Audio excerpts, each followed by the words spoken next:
Hello and welcome to Catholic Unscripted episode 29. I'm Catherine Bennett. I'm Mark Lambert. I'm Gavin Ashenden. And we are back to the Synod of Synodality today. So this week we've had a report from Diane Montagna in the Catholic Herald who says Cardinal Gerard Muller has called it a hostile takeover of the Catholic Church. The late Cardinal George Pell termed it a toxic nightmare. And now Cardinal Raymond Burke has written a foreword to a new book denouncing the Synod on Synodality as a Pandora's box that threatens to unleash grave harm on the mystical body of Christ. And then, Gavin, you've written an article also, excuse me, you're quoted in the book, and you've written an article also helping us to understand the problem and expose and elucidate all that needs to be brought to the surface and the background of that. So the Synod on Synodality. First of all, then, Gavin, can you tell us about this new book? Who's written it and what's the purpose of it? Oh, the names of the people who've written it are tricky, and I had right it in front of me. Like say, Catherine, who's written this book? I was rather hoping you'd pronounce them, though. The synodal process is a Pandora's box, co-authored by Jose Antonio Urita and Sounds good. Julio Loredo. Loredo. The last two words are impossible. There we go. I've stumbled over them lots of times. Like a total Spanish native there, Catherine. Yeah, I think so. Yeah, I've just given the game away. So they've written this book, and you've written about them writing this book. So over to you, Gavin. What's it about? I think almost the most important part of it is Cardinal Burke and his preface. So, it's a good thing to get a cardinal. It's a good thing to get Cardinal Burke. It suggests your book should be taken seriously. But essentially what he says is that, but the authors also say they've talked to bishops about what's going on. So do you realize the implications of what's happening? And the fact is they don't. I mean, everyone knows that the synodal process is going on. Everyone knows that the Germans have taken it a bit too far and rocked the boat. But no one can yet see the outcome. And actually, the outcome is masked. Although when you join the dots, and the dots are that are very tiny, so in the interests of consulting the whole people of God, actually a tiny, tiny, tiny proportion of people consulted. And who are those tiny, tiny proportion of people? They're the activists, they're the progressives. So that means then that all you're getting is feedback from people who mimic secular progressive values, the whole woke agenda. And then you'd think that at some point then the process would stop and they'd say, gosh, we've got a skewed feedback here. This isn't what we intended at all. Except it hasn't stopped, it's gone on. And they've built the skewed feedback into each time. So the latest time they built in was in the continental process. Then you'd think, because it was so skewed, it used so little of the traditional language of the church and so much of the language of wokery, if we can call it that for the moment, that you would have thought people would have said, stop it. Why are you doing this? You must know this isn't legitimate. But instead of saying, oh, yes, we've made a mistake, they said, no, we're going to go on to the next stage. We're going to take it even bigger. And the bigger bit is something like the General Synod of the Church of England. So a number of people who would otherwise have said, stop, this is not Catholic, and the direction is not the faith that was practiced everywhere at all times, have said, well, if you're not stopping, you must have a nefarious intention then. And there's only one intention, and that is to make us like the world. What is the world doing? Well, the world's doing DIE, diversity, inclusion, and equity. The world is doing collectivism. What sex tribe do you belong to? What do you identify with? The whole thing. And so this synodal process is mimicking and copying what the world is doing, the stuff that's getting us into terrible trouble. And weirdly, really weirdly, the stuff that's getting Christians cancelled. It's almost like there's a kind of self-cancellation process being suggested to be adopted and integrated into the church. Well, what that's going to mean is that people who believe the Christian faith are going to be cancelled within the church as well as outside the church. Well, this is ludicrous. And so that's why Burke is saying, stop already. This is terrible. And what the authors have done is they said, well, let's examine each one of these things and let's see what it really means. So they talk about minorities and the process of listening and what synodality is and how consulting the people of God does or doesn't change the magisterium. And basically, they go through every single element of this, and they come out the other end saying, if we go on like this, we're really cooked. They're going to change the faith of the church, which is why Cardinal Burke says, let's stop it. And if they don't stop it, well, we're faced with a civil war, because the people in charge in the Vatican have got control of the mechanism of consultation, and they're not stopping, even when they're being called up on the incongruity that lies between what they're processing and the faith of the church. Yes, and it has. Sorry, Mark. Well, I think it's interesting. So I was trying to look up something while you. Burke joins a growing number of high-ranking prelates that are prepared to speak out about it. One of the most interesting interventions, I think, has been Bishop Joseph Strickland of Tyler, Texas, who's spoken out again. And I think the name resonates particularly for us because when we were in Chicago last April, it was a name that kept coming up, that the faithful kept mentioning when you were talking to them about who they could trust in terms of the episcopate. So, and that resonates in scripture to me, that, as I've said, I wrote something in the Herald about it, that Strickland is, like the good shepherd, and the sheep hear his voice and know that it's him. And it's really interesting when the process of the Synod talks about things like the sense of faith that's among the people, the sensus fidei, that they're not really, it doesn't seem like they're listening to the sensus fidei, and Strickland is, and all he's doing is very gently, and like, God love it, Burke is someone that I've met, and someone that I've got a relationship, a friendship with, someone who worked for him very closely, and everything I've heard about him is that he's an absolute genius, and very, very clever, and very, very devout, holy man. And Strickland isn't a genius. I wouldn't for a second, I'm not saying he's not bright or anything, but, I don't think you'd hold him up as a genius or anything like that. But he just has got a beautiful way of simply articulating the truths of the faith. And in this pastoral letter, I'll give you a little quote from it here, give you a flavour of it here. In the weeks, and it's about this issue. Yeah? So Strickland says, in the weeks and months ahead, many of these truths will be examined as part of the Synod and Synodality.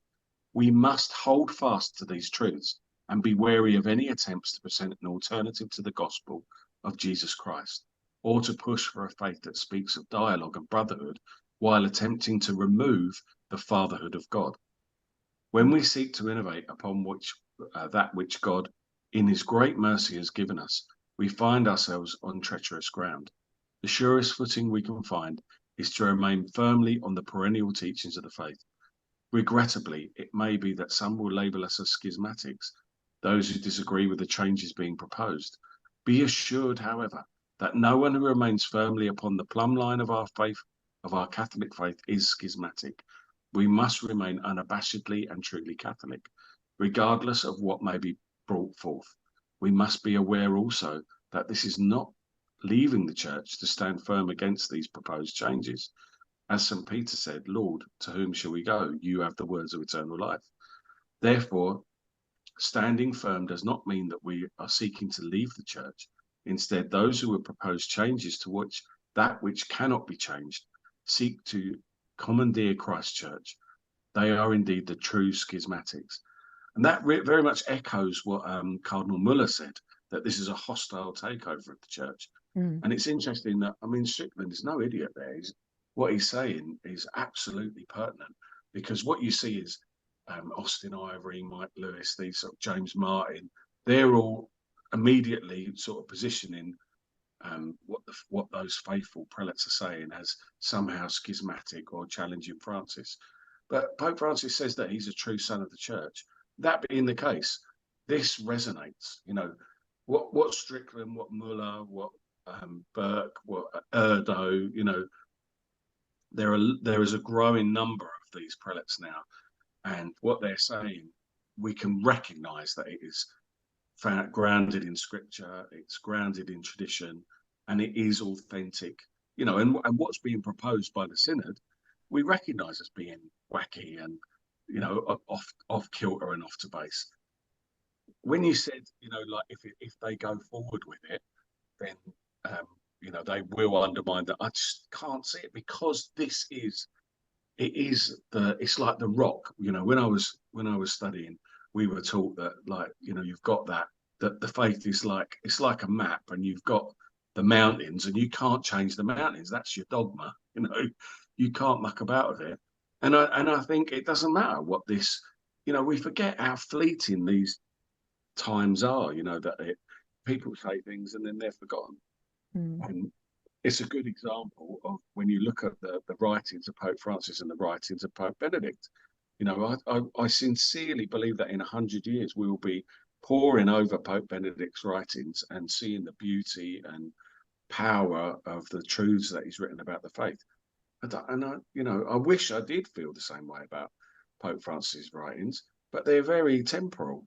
They're very much, you know, about what's in vogue at the moment. They don't seem to speak to the same eternal truths, you know, that popes historically do address. So I'm not worried. I think it's embarrassing and it's damaging, and I think it damages the faith, and it's hardest for catechists and people engaged in evangelization. But I don't see it having a, you know, like, you know, be gone soon, and there'll be someone else, please God, who'll be a bit more faithful to Christ. Well, we've said on here a few times, look, we don't need to worry, and you know, this Pope will move on. There'll be another Pope again soon. However, this book was written because it was felt that too many lay Catholics and bishops even are just not aware. Why is it important? Gavin, you've spoken about this. You've done your own article, and you've done your own video on your channel, and you've explained why they've written this and why they believe it's important, because why it's important to know what's going on, to inform not just lay people but bishops.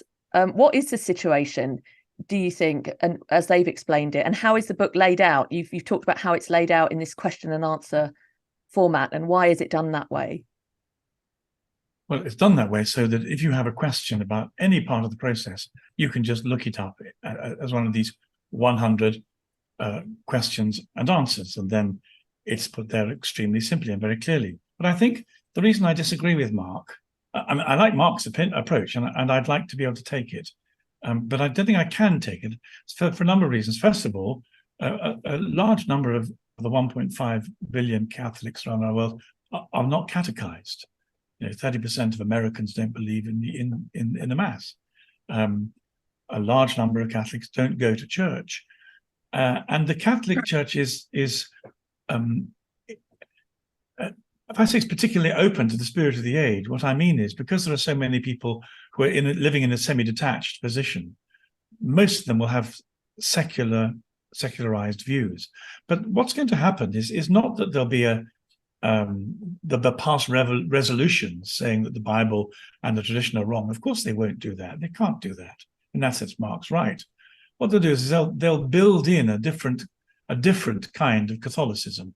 So in the same way, yeah. So this exactly that, and so in the same, I'll choose my words quite carefully so YouTube doesn't censor us. But there'll be rainbow provision liturgically arranged within dioceses, and then when people like us trying to evangelize and trying to give a vision of heteronormativity, trying to defend the family, trying to defend mothers having children, trying to defend fathers taking responsibility, we'll be told, ideas like that. Yeah, we'll be told those are wacky ideas. You know, you must get with the plot. The plot now is a multicolored spectrum of pastoral approach. So your ideas are old-fashioned and wrong. They're not, they're old Catholic. Welcome to the new Catholic. And so they'll be running old Catholic and new Catholic at the same time. The problem is that the people in charge of the levers of the church are running the new Catholic.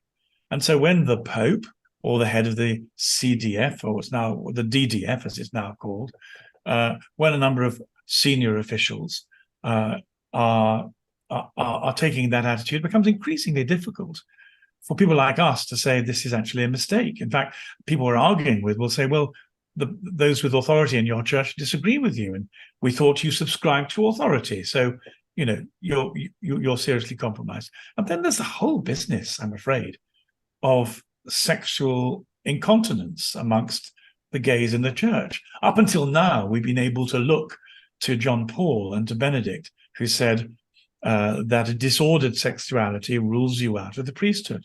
But in practice, we know something else completely has happened.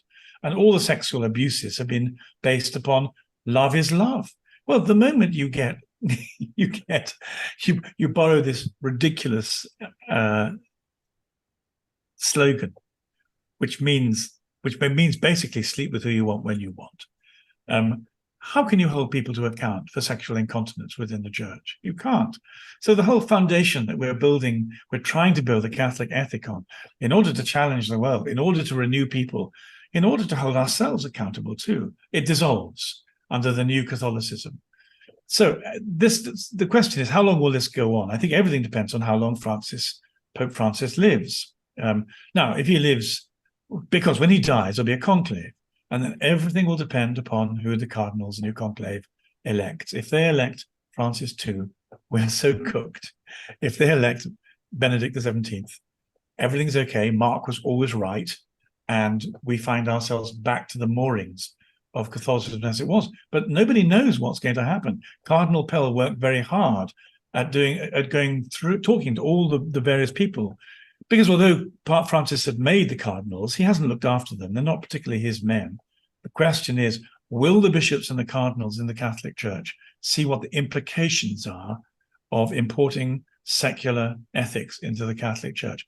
And if I can just say one more thing, I'm sorry to go on so long, but it's very similar to the stance taken by liberation theology, because they're both versions of Marxism. Leonardo Boff was a complete hero when I was studying with the Jesuits at London University in the mid-80s. And we all got very excited about liberation theology, just in case this really cool and wonderful left-wing progressive idea, which had so much of a cachet amongst all the really trendy people we talked to, just in case it was really going to be the business. Turns out that Leonardo Boff's brother, whose name is Clodovico Boff, not as famously as Leonardo, but he went the same route. He's just written a book saying it was a total and utter and complete disaster. It killed Catholicism on the ground. It destroyed the church. Well, the woke issue that we're dealing with now is just a sexualized version of that economic and political experiment. It'll do exactly the same. So we're really fighting for the life of the church. Everything depends upon who the next conclave elects and whether or not enough bishops and enough laity can communicate the reality of what's going to happen. This isn't just a disagreement about sexual liberalism or conservatism. This is a fight to the death for the soul of the church as to whether it's Christian or non-Christian. And just at the moment, the people who are struggling to impose a non-Christian view have their hands on the control levers.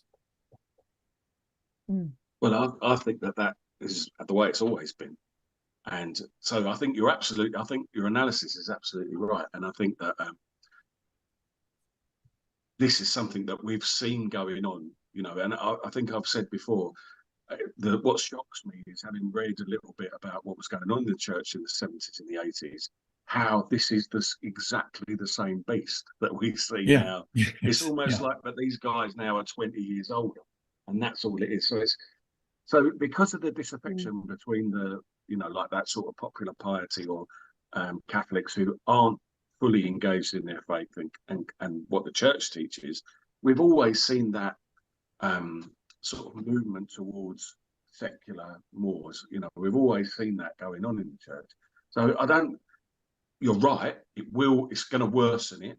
I think it is going to make things worse, but I don't think it will make a massive amount of difference, apart from making our lives, making the catechists and evangelists that I know, their job even more difficult than it is already. And that's the real difference, I think, and you see that with public figures like Bishop Barron, for example, who gave a wonderful intervention recently, talking about the fact that we've dumbed down the faith, and that is an effect of what we're talking about here. This is what that was doing. It's been doing that for sort of 30 or 40 years now. Post-Vatican II is saying we want to move away from that rote scholastical model because it was too prescribed, and we want to move back to, we want this resource mark towards putting Christ at the centre and scriptural basis. And what we're seeing now is, that in the shadow of a great council, you always get this fluctuation. You always get this sort of, trying out both sides of the thing. And my argument, Gavin, when we talked about Vatican II, was to say, you can see, if you study Vatican II, you can see what they were doing, and it wasn't wrong. It wasn't wrong, But if you look at rote manualism, it was viciously attacked. That wasn't evident so much in the council documents, but it was part of the political movement, if you like, that led to some of the documents that were written on the council, and it was basically thrown out afterwards. But rote manualism did have a place in terms of providing a simple overview for difficult questions and a form of reference for a parish priest in the middle of nowhere who was going to be faced with these problems. So it gave you a basic outline of the faith. And these are the sort of arguments that we see now being worked out in the church. What has Francis achieved? That's what I would ask you. What has he done? He's made a bloody mess of everything. That's what he's done. You've got the Syra Malabar in schism this week. You've got the Chinese appointing bishops, left, right, and centre. You've got the Americans have cut off all donations because he's basically gone to war with them. The British bishops are all very, very quiet about everything, basically just being very English and trying to just not cause any trouble. I mean, wherever you look, he's got no influence. There are a few loud, trappy, wokey people on the internet, who are basically, you've got, it doesn't even make any sense. You've got people like Mike Lewis at Where Peter Is saying, what was it he said yesterday? The Pope can't, basically saying that the Pope can never do anything wrong. Whatever, if you're a Catholic, everything that comes out of the Pope's mouth, that is the law and you have to follow it. He literally wrote on Twitter that the Pope can't ever make a mistake. I mean, any intelligent Catholic knows that that's just completely wrong, So so these people are lunatics. You've got Austin Ivory attacking Bishop Barron. I mean, of all the people, that you want to attack, if you want to find out what an extremist looks like, it's someone attacking Bishop Barron, who is, whatever you think of him, the most successful evangelist of our age, It's just none of this is Catholic, because being a Catholic is about, engaging in the dialogue and holding truths to the faith, isn't it, Catherine, you're the referee, so blow your whistle whenever you want. But I want to come back and argue with you, because not just because I like arguing with my friend Mark, but because I think what we're doing is we're representing different views of the people listening to this program. So, we have the optimists versus the realists. I'll call myself. Or you would, of course, call me the pessimist, but I'm going to go for the realist thing. No, I don't. I don't think you're a pessimist. I know you, and I know that you're. That you're an apocalyptic optimist. Yeah, and this. Yes, I am an apocalyptic optimist. It's true. Okay, well, but so that joking aside, because these are real problems, and they're causing what's going on and that's why I think the book and this sort of discussion, it's really important to bring these things to light so that people do know what's going on, and so that we can generate a response for people to go, well, I reject that, and what I accept is the Church of Jesus Christ, and that's what I want people to do. Yeah, I love your attitude, and I really hope you're right and you win this argument. I really, really do, because we need you to be right.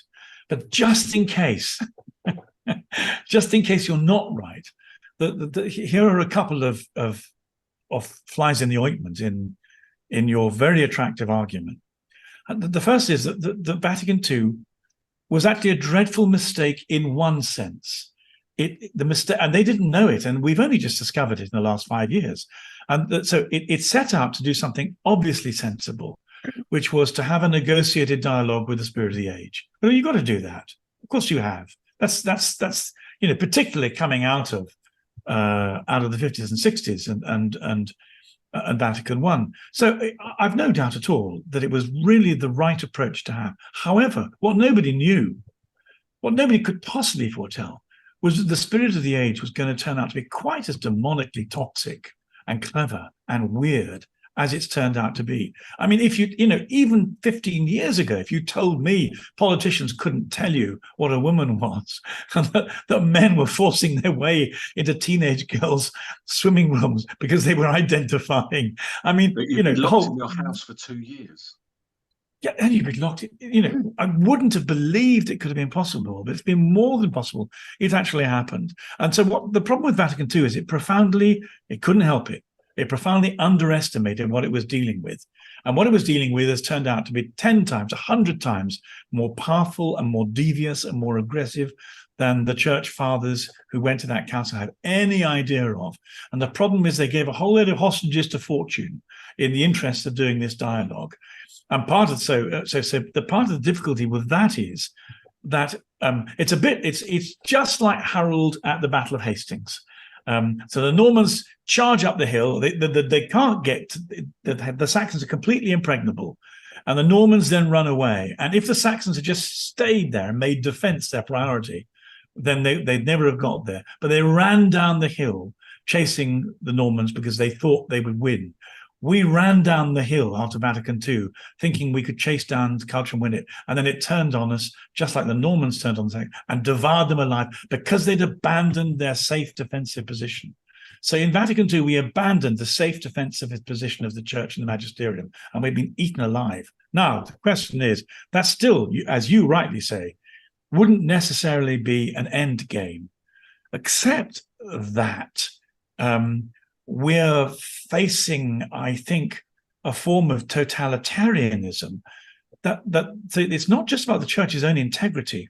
We're fighting to avoid a new Iron Curtain. We're fighting to avoid a new communist dictatorship. We're fighting to avoid the disappearance of the freedom of speech and the freedom of conscience. We're not just fighting for the church. We're fighting for a whole of civil society. And if we go down, if we adopt any further this absolute toxic shite that's designed to undo every single bolt of Christian belief, then not only do we lose, we don't just lose the church, but we lose the world as well. And so it's really very worrying indeed that the people who've got the hands on the control levers, as you quite rightly say, for an awful lot of history, they've been pretty immoral. But they've never before tried to change the belief of the church. They've just poisoned each other and slept with each other and incested and appointed their relatives and stolen money. They've just done the kind of grotty, animalistic, lower nature stuff. Never before have they set out to change the DNA of what Jesus taught. Never. So that's why I think it's really serious that they've got their hands on the control to do that. And they're going to start a new church. It's called the Synodal Church. I mean, they've even given it a name, and they're going to run it side by side. So, then the question is, who wins? And I'm pretty sure we will win, but it's extremely serious. It's going to be very bloody. It is very serious. But I think you have to remember that, like, everything you said is correct. But when they asked the church worldwide to join in their synodal adventure and all this sort of thing, there was like 1.8% turnout for it. And by Francis's own measure, he said, unless we get, I can't remember what the figure was now, but it was something like 40%, then we're not going to move forward with this. But of course, he did move forward with it anyway. But I'm saying even by their own metrics, they're failing. And it will fail because it is sterile. And where there's movement, where the Holy Spirit is, where the faith is, that's where you see the fruit. Always. And so, but you're dignifying them. You're dignifying them with believing that they want to tell the truth. I try and avoid criticizing the Pope as much as I possibly can, but he has preferred ambiguity over truth.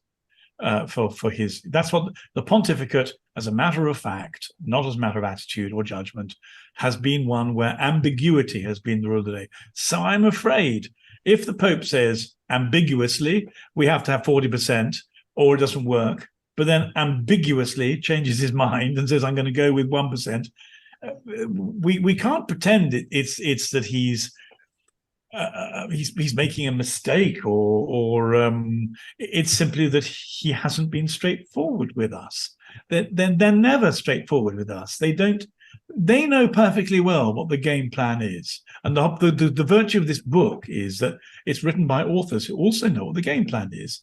And they're trying to alert people to this chess match, because in 2 years' time, there'll be a synod in place, and then the synod will pass resolutions. And the resolutions will be, let's have women deacons, let's have maybe married clergy, and gaiety is not a problem. It's a social disadvantage that's turned into a social advantage. That's what the synod will say with this 1% of activists. I mean, you may say 99% of Catholics didn't take part, but what it really means is that 1% who did are all activists. So they will go to the synod. The synod will pass all this toxic nonsense, and then they'll start practicing it.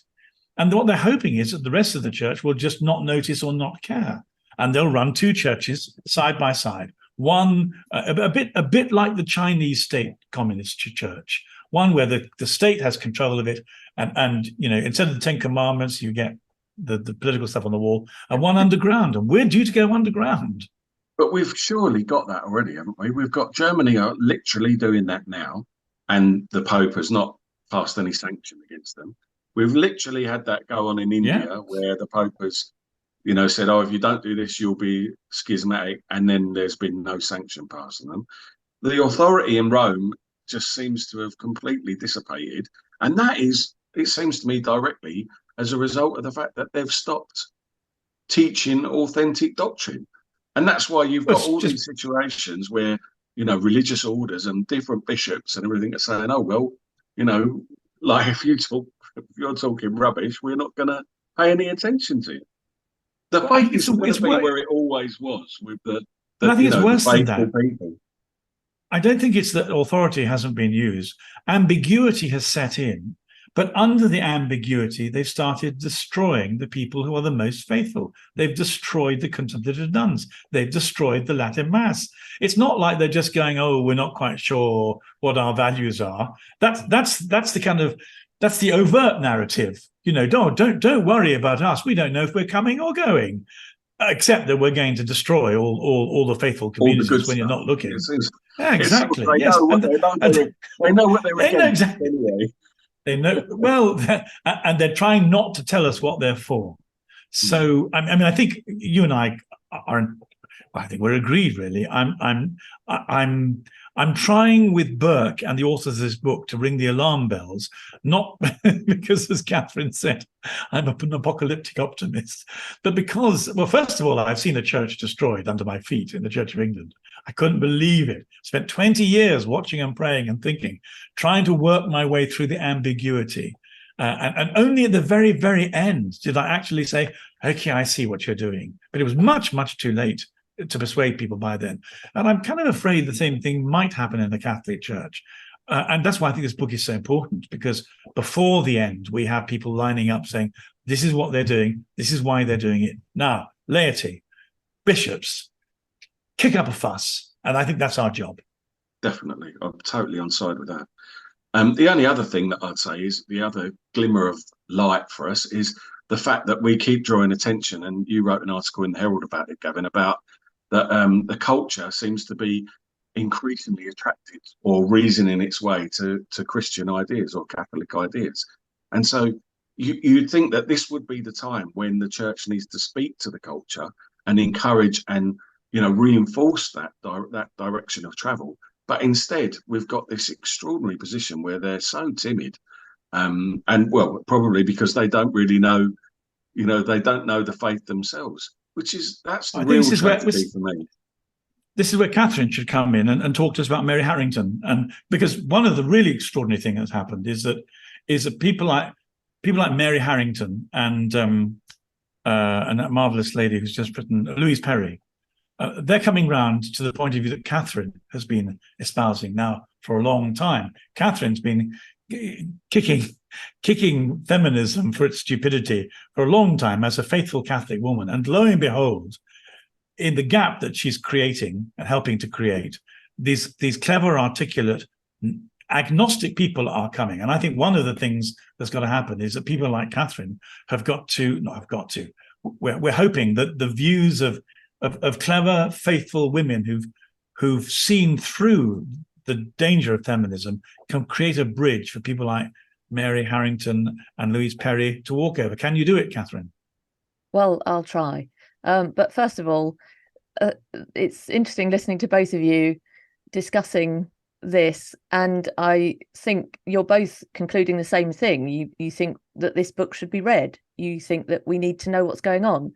It seems that Gavin is just at the moment comes across as less hopeful than Mark, and I think maybe we're taking on too much.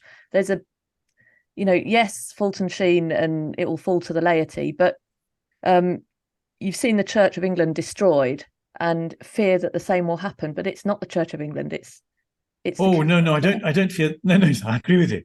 Okay, no, yep, absolutely. Go on with that one, because I agree with that. Yeah, it's not the Church of England. It's not Protestantism. It's the Rock. Truly, you're right. Yeah, so it's the Rock, but also even talking about Vatican II, and I think the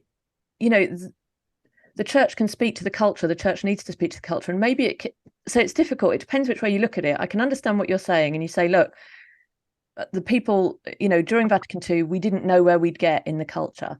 We didn't know that we wouldn't be able to say what a man is, and that a man was a woman, and this total fantasy world that we're living in. We couldn't have foreseen it. But our faith in the Church, I think, should give us comfort that we couldn't foresee it.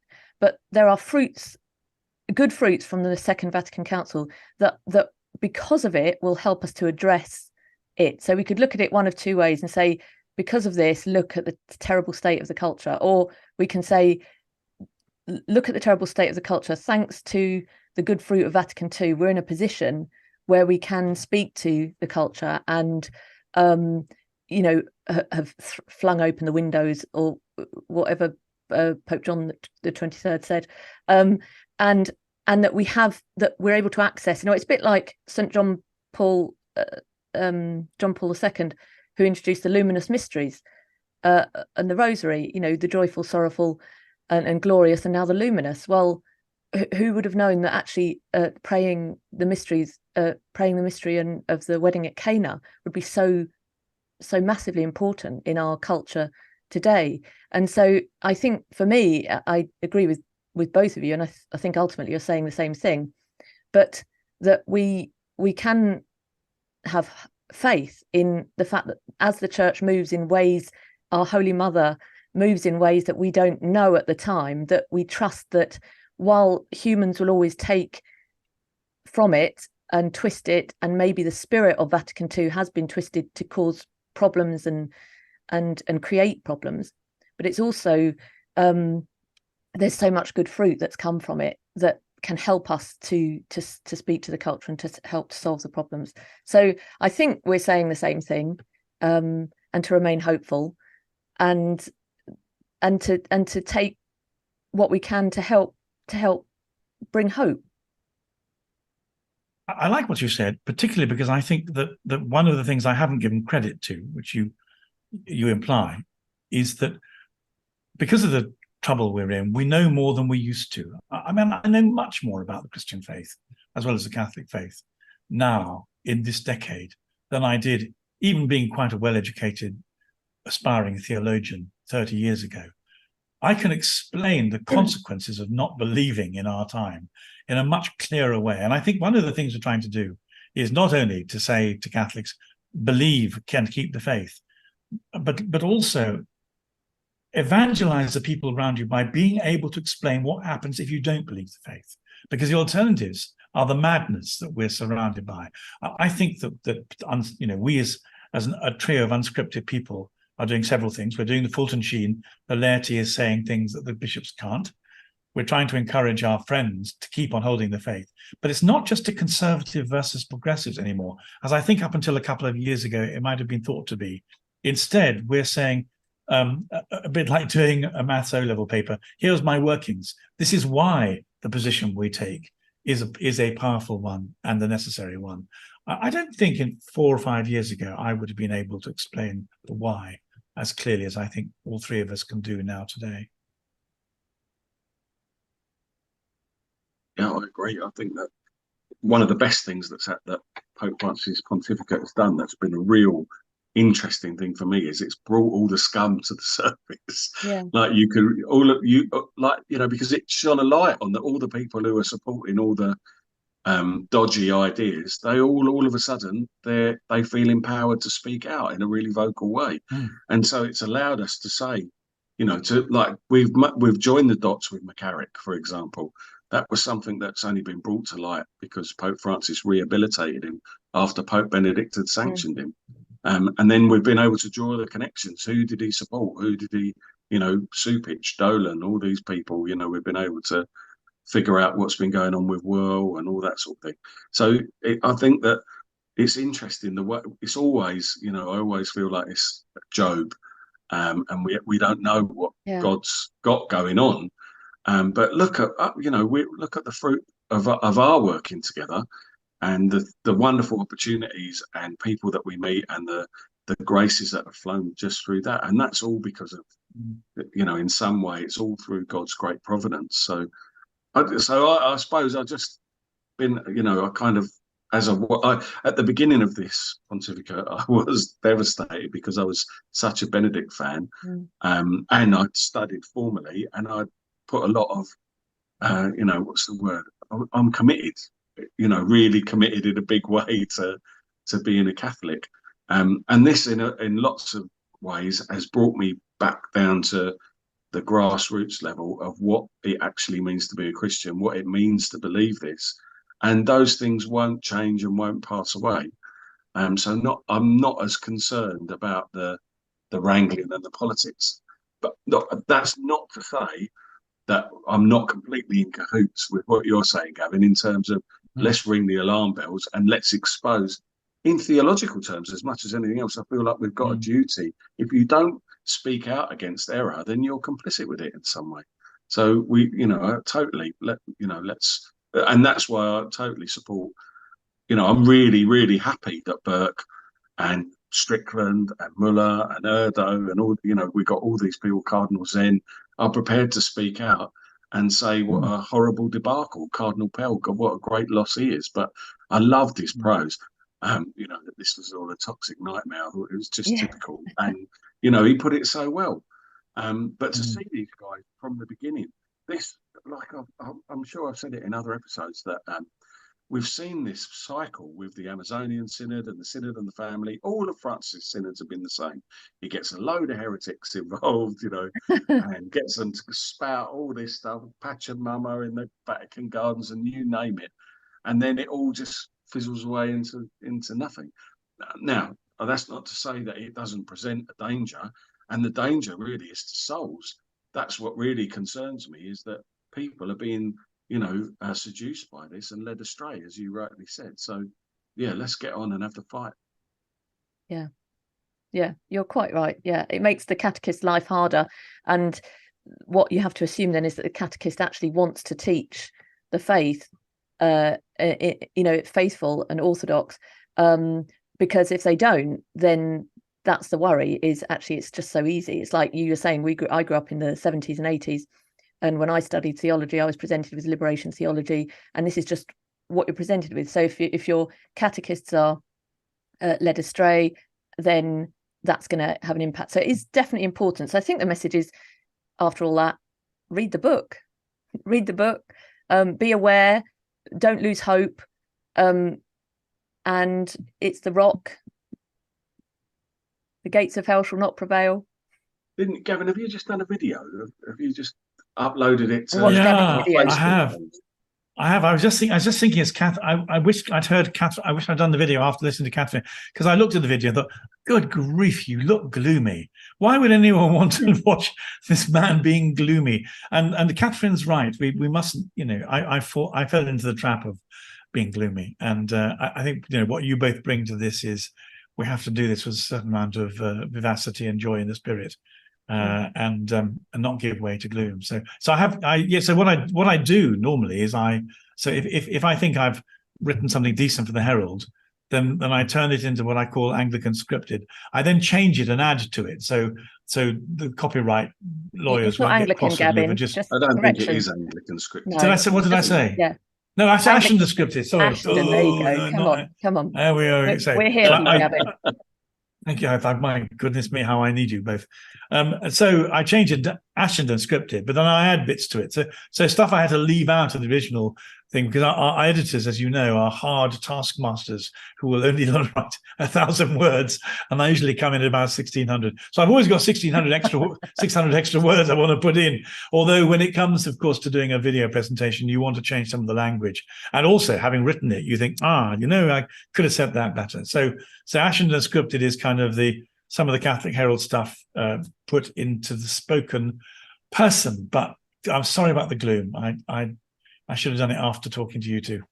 Well, the important point is that we've got a Facebook page where we're building quite a community. I think there's almost 200 members. It's on it already. So 10 minutes before we spoke. Yeah, and we're posting we're posting all our articles and everything there, so you can follow us there. Yeah, and I think Mark and I will try and do the same thing, which is to start doing what Gavin's been doing, which is take our articles, because we're all writing articles, and then voice them, do piece to camera, and put the video up on the Facebook group. And we have a web page, so we're slowly, it takes time, but we're slowly building, and we'll put the links to everything in this unscripted YouTube video if you want to take a look. There's nothing wrong with gloom. We all get gloomy from time to time. I also think we have to, it's difficult, isn't it? We have to try and separate. This goes back to the Mary Harrington and Louise Perry question, which we can address another time, but the politics and the church, and they overlap, of course, and we see what's happening in society and in our culture, and then we see it infecting the church too, and we've spoken about that. But we also have to remember that it's because of what matters. It's because our faith matters, and the living of our faith and the participating in our faith, that if we can get that right, then the politics and the social issues will be righted, but only by right practice and our right practice of our faith. So that has to come first. So if we try and address it as a social issues problem or a political problem without the grounding of our faith, then we're going to go awry somewhere along the line. Yep. So yours cheerfully, Catherine Bennett. Yours cheerfully, Gavin Ashenden. Are we signing off? Is that? I don't know. We don't have to. Mark looks like he's just on the verge of saying something profound. No. It's either that or it's a bowel movement. So I can go down the pub. Looks like you're about to mop. You got the mop bucket behind you. Oh no! Have I? Yeah. You should have told me at the beginning. Forgot about that. Good. Right. Design. Have a good time down at the pub. Thanks for watching, everyone. And next time is 30. I can't believe it. This is brilliant. Thank you so much for all of you who've been watching from the beginning. Thank you to everybody who's joined along the way. Please stick with us. We're hoping to build, to grow, to be able to deliver good content that you can get something from, and to support one another. Please keep in touch in the comments and continue to ask questions if there's anything you particularly like us to address. But thank you to everyone who's engaged with us and watched. Goodbye for now.